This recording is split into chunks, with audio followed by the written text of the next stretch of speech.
Ladies and gentlemen, welcome to another edition of Let's Taste with the Intrepid Wino. My name is James Guestbook. Thank you very much for joining me on this series where I open up wines that in some cases have been very generously donated and in some cases come from my own personal collection. But I'm looking at wines made in Australia or New Zealand it's sharing my immediate first impressions after freshly opening a bottle without kind of going into scoring systems or anything like that. Purely just what I like or don't like, and if I recommend it, particularly in terms of the price. In my wine career, I've been fortunate enough to work in retail, in hospitality, marketing and tourism, and through my studies, I get the opportunity to taste wines, and I hope that I humbly appreciate the opportunity to share my experience, my so-called expertise in tasting these wines. So on this edition, we're looking at some samples that have been sent to me. I think it's the last in a series of samples that were sent by Casama Family Wine Company. Casella Family Wine Company. Please excuse me. Casella, based in Griffith, I believe. They have in the past few years been doing an amazing job acquiring some really historic wine producing businesses. For example, Morris, I looked at a wine from them. Bailey's of Glenrowan, I think quite recently. They also bought Peter Lehman, based in the Barossa Valley. And on this edition, we're looking at wines from brands Laira, based in the Coonawarra region. In fact, I have interviewed the winemaker Peter, who originally comes from Newcastle, for my podcast, The Vincast. Please do keep an eye out for that episode of the podcast. It was great to find out a bit about his journey and his contributions to Coonawarra, obviously a really important historical wine region in Australia, and unquestionably one of the finest producers of red wine in the country as far as regions go. We are looking at two wines from a range called Blockers, which all retail, I assume, for 25 Australian dollars. So we're looking at unquestionably the two most important red varieties in Australia. Certainly, like it's two most planted in Shiraz and Cabernet Sauvignon. Very, very often you will find them together in Australian red wine blends. So let's start off with the Blockers Shiraz 2014 from brands Laira. And Peter was telling me on the podcast that they have some of the oldest Shiraz vines in the Coonawarra, probably some of the oldest in Australia as well.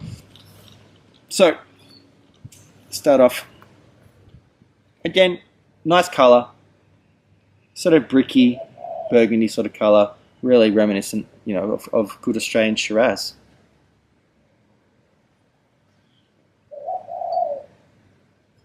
A little bit shy, a little bit sort of broad on the nose.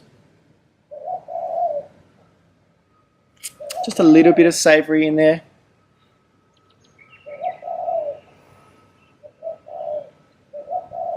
Yeah, sort of grilled meats. Sort of more red fruits here. Dried red fruits as well. There's the sun.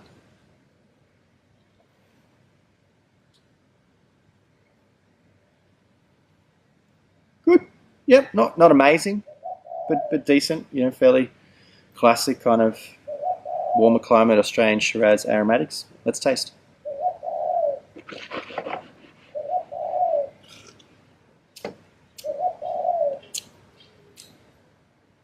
Quite tight, lean. It's got a bit of bite to it, and then it kind of just disappears on the palate. Very fresh. I do like the freshness in this wine. It's 40% alcohol. It doesn't sort of strike me as being a 14% alcohol wine. Like, I'm sure it is that kind of alcohol, but it's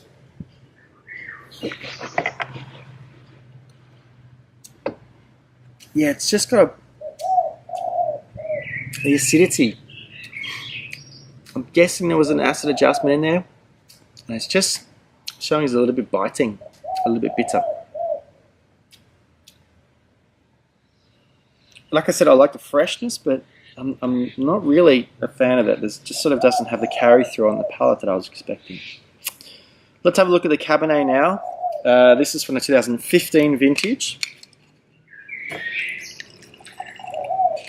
Cabernet, of course, is probably the most famous variety from the Coonawarra region. I think as far as wine regions go, the Coonawarra is only paralleled or compared with the Margaret River region. They're basically two of Australia's premier Cabernet regions.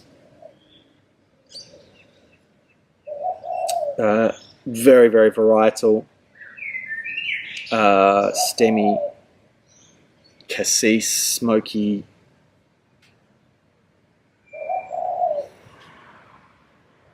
kind of capsicum-y,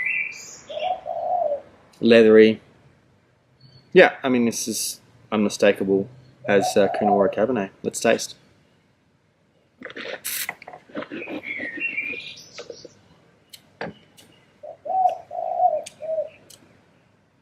Okay, I like the freshness in this one more. I think if you're going to get that kind of, that brisk, bitey kind of character, I prefer it to sort of really take the edge off Cabernet, because Cabernet can be quite tannic and a little bit sort of dense. So I think stylistically, what we're going for here is much better represented in the Cabernet. The Shiraz, it's not quite working for me, but I think the Cabernet is really good. And that's probably not surprising considering the Coonawarra region's well-known reputation for Cabernet. So that's definitely my recommendation. I can't recommend the Shiraz, I'm afraid. It's not a really terrible wine. I think, you know, if you're paying $15, you'd be fine, but $25 is probably a bit much to ask. But I think the Cabernet is good value. But thank you very much to Casella for very generously donating some samples and for making Peter available to interview him for the podcast. If you would like to have your wines profiled here on Let's Taste with the Intrepid Wino, please do get in contact with me. You can do so via my website, intrepidwino.com, and you'll also find a lot of different content that I've put together in the past, including my aforementioned podcast, the Vincast, and writing I've done in the past as well.